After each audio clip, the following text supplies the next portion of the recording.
I could start this vlog by telling you I bought something new and exciting for the upcoming world trip.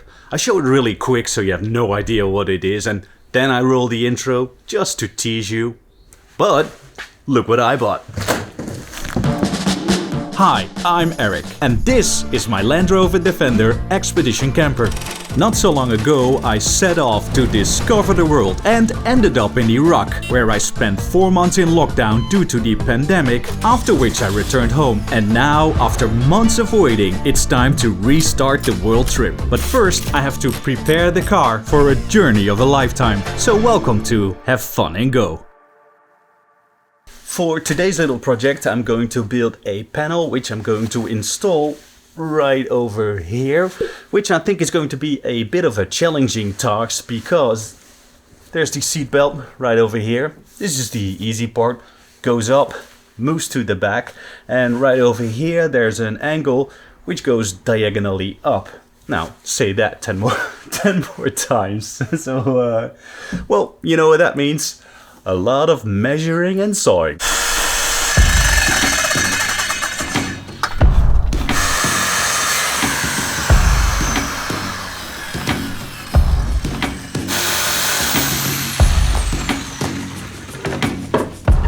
So far, the project is going okay, but I encountered a problem because the location for the second house battery right over here, it's the same place as where I put it in the previous build. Well, because I want to cover it with this panel that I built, I have to move the house battery to the back just a little bit, like so, which is not a problem. But now there's not enough room for the water tank, because the water tank is located directly behind the house battery. Well, that's not going to fit anymore. So how am I gonna solve this problem? It's just sticking out slightly. Ah, man. So, should I buy a smaller water tank? Because that was not the plan. In the meantime, while I'm trying to figure out this challenge, I'm going to make the lids for the new panel. For the storage compartment lids underneath the bench, I used a jigsaw to cut them out, but this time I'm gonna try and use the milling machine, so let's see if this works or goes horribly wrong.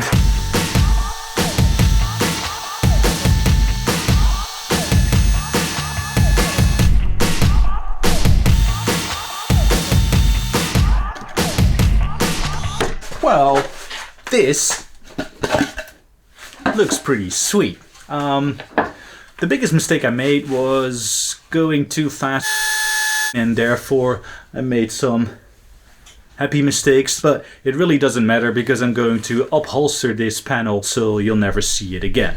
Now I'm going to create an opening over here because inside the car is some storage space for, I guess, general junk.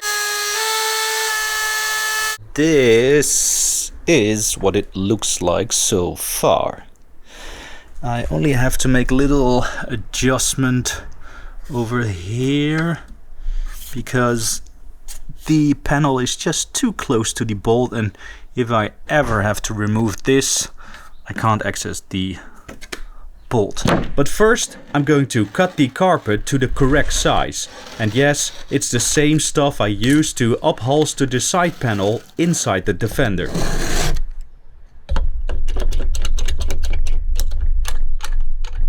Because this panel has to hold the weight of the lounge area above it, I'm going to reinforce it with wooden beams.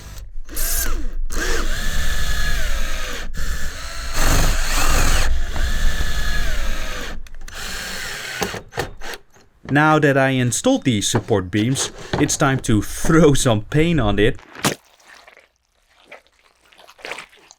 and finish the upholstery.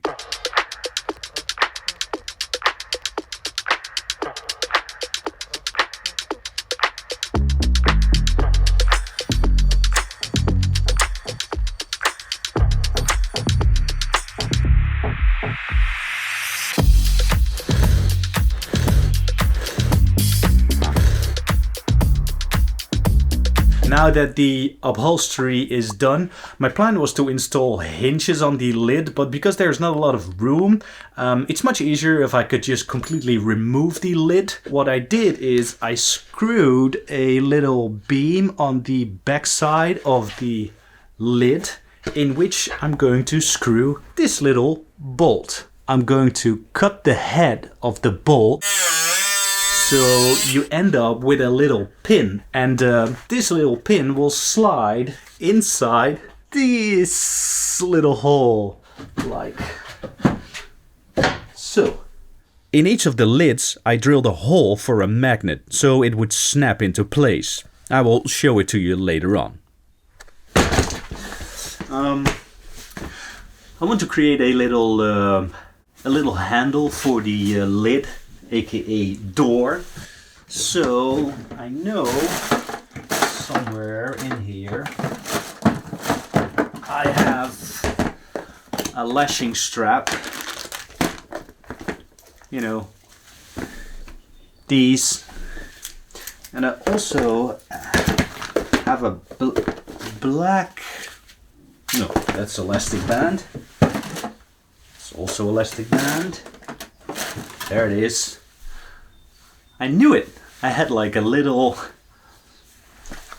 lashing strap left, and what I'm going to do is I'm going to use this.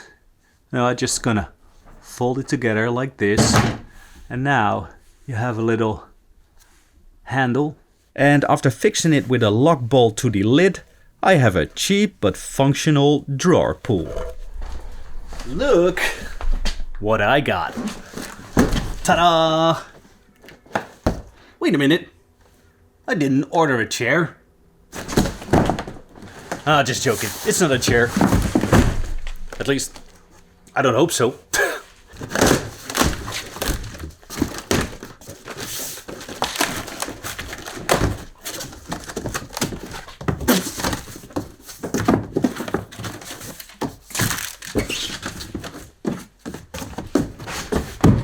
Yep, I bought a new water tank. Yes, I thought about it for a couple of hours, and I know there are a zillion other solutions, but this is the quickest and the easiest one, so I bought it. The only downside is that this water tank is only 83 liters, while the old one was 103 liters, but you know, 20 liters difference, come on. The upside, on the other hand, is that this water tank is 23 centimeters shorter compared to the old one. So this fits perfectly in the footwell. Problem solved, and I can continue with the build. Also, it looks like a gigantic doorbell.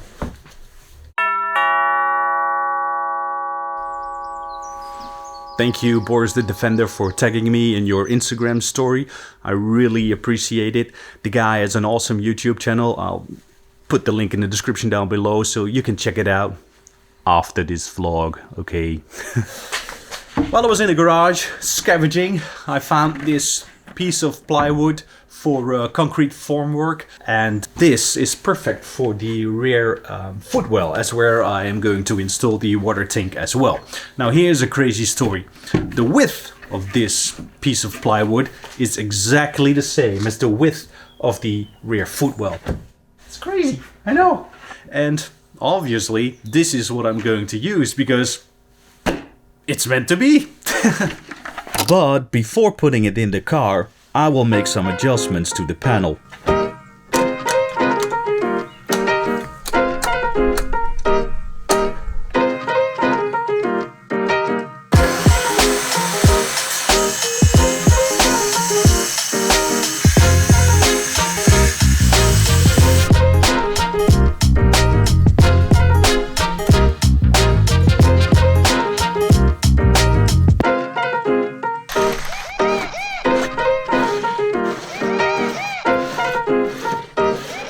You guys probably figured it out already. I built a garden rake.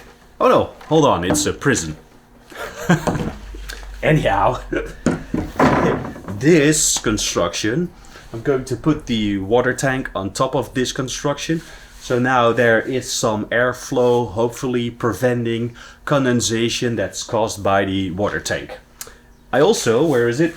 There it is. I also have some leftover edge sealer, which I'm going to use for the plywood to give it some extra protection. But there's more. I'm going to add an extra layer of protection, and for that I'm going to use very thin plastic. This stuff. As you can see, it's really thin, but it separates the panel from the insulation that's already in the footwell. Because my guess is that there is still going to be some condensation from the water tank, and instead of it dripping directly onto the insulation, which can absorb the water, it drops onto this piece of plastic, so there's time for the water to evaporate. That's the idea. And I was planning on just putting this in the footwell, but because it's pretty tricky to work with, I'm just gonna stick it directly to the panel, and then I'm going to put the panel in the footwell.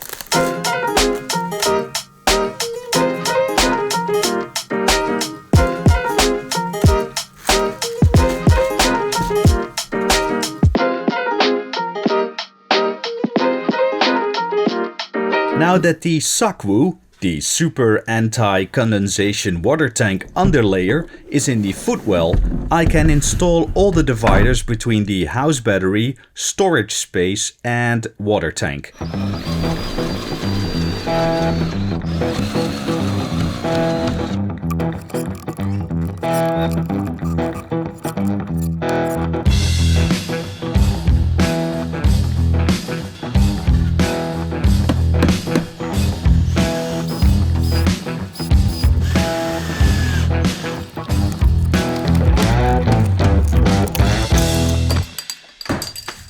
A lot of screws, and 1 hour later, ta-da!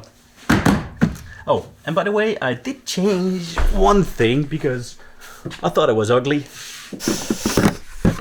These two little holes for these pins, these are really ugly, so I got a piece of metal, and now,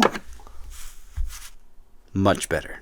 I also glued a metal plate on the other side, and by doing so I can add an extra magnet underneath the lid, and now it locks into place on the top and bottom. Oh, and don't get fooled by the size of the magnets. I'm almost done with the build, it's just a matter of adding some details. And this is the result.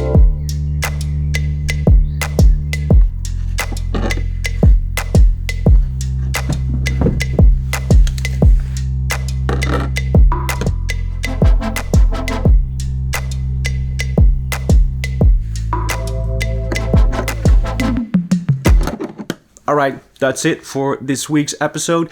If you enjoyed this video, press the thumbs up button once, and if you really hated it, press the thumbs down button twice. And if you want to support this channel, hit the subscribe button. That would really mean a lot to me. Alright, see you guys next week. Bye bye.